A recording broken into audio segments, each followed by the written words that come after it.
Today on D&D Academia, we discuss the Black Pudding.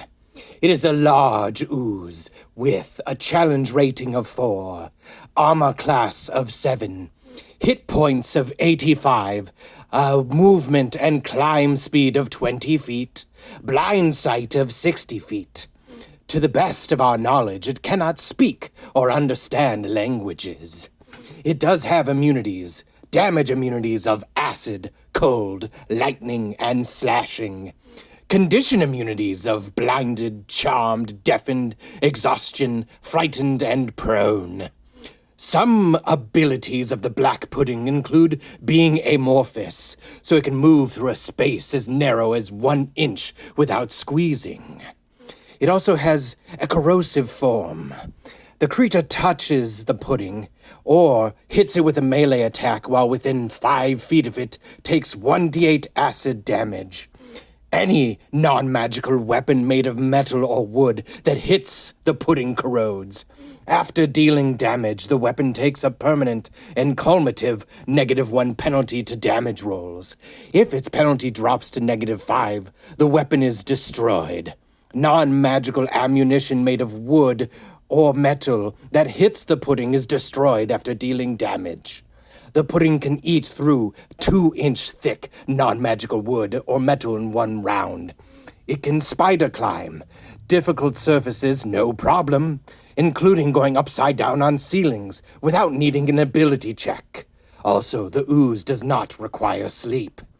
Its action is a pseudopod melee weapon attack. +5 to hit, a reach of 5 feet. It can attack 1 target for 1d6 plus 3 bludgeoning damage, plus 4d8 acid damage. In addition, non-magical armor worn by the target is partially dissolved and takes a permanent and cumulative -1 penalty to the AC it offers. The armor is destroyed if the penalty reduces its AC to 10. It also has a reaction of splitting.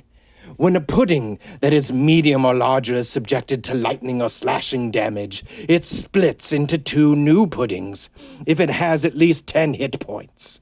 Each new pudding has hit points equal to half the original puddings rounded down. New puddings are 1 size smaller than the original pudding. Here is some lore. A black pudding resembles a heaving mound of sticky black sludge. In dim passageways, the pudding appears to be little more than a blot of shadow. Flesh, wood, metal, and bone dissolve. When the pudding ebbs over them, stone remains behind, wiped clean. An ooze kills its prey slowly. Some varieties, such as black puddings and gelatinous cubes, engulf creatures to prevent escape. The only upside of this torturous death is that a victim's comrades can come to the rescue before it's too late.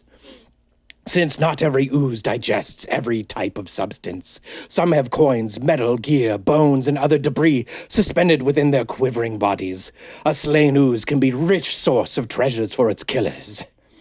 Although an ooze lacks the intelligence to ally itself with other creatures, others that understand an ooze's need to feed might lure it into a location where it can be of use to them.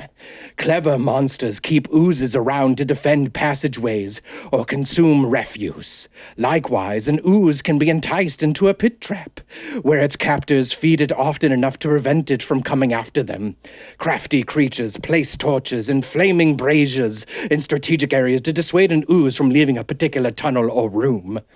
According to the Demonomicon and other sources, oozes are scattered fragments or offspring of the demon lord Jubilex. Whether this is true or not, the Faceless Lord is one of the few beings that can control oozes and imbue them with a modicum of intelligence. Most of the time, oozes have no sense of tactics of self-preservation. They are direct and predictable, attacking and eating without cunning.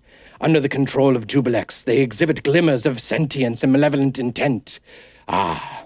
But the Jubilex, that is a story for another time.